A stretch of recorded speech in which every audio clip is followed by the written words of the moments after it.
एक दिन गौतम बुद्ध अपने शिष्यों के साथ एकदम शांत बैठे हुए थे। उन्हें इस प्रकार बैठे हुए देख शिष्य चिंतित हुए कि कहीं वह अस्वस्थ तो नहीं हैं। एक शिष्य ने उनसे पूछा कि आज वह मौन क्यों बैठे हैं, क्या शिष्यों से कोई गलती हो गई है। इसी बीच एक अन्य शिष्य ने पूछा कि क्या वह अस्वस्थ हैं, पर बुद्ध मौन रहे। तभी कुछ दूर खड़ा व्यक्ति जोर से चिल्लाया, आज मुझे सभा में बैठने की अनुमति क्यों नहीं दी गई है।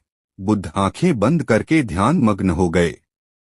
वह व्यक्ति फिर से चिल्लाया, मुझे प्रवेश की अनुमति क्यों नहीं मिली।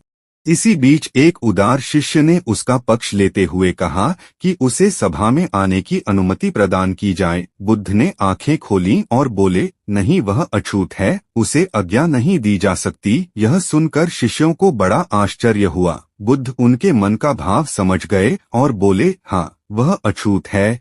इस पर कई शिष्य बोले, हमारे आश्रम में जात पात का कोई भेद ही नहीं, फिर वह अछूत कैसे हो गया। तब बुद्ध ने समझाया, आज वह क्रोधित होकर आया है। क्रोध से जीवन की एकाग्रता भंग होती है।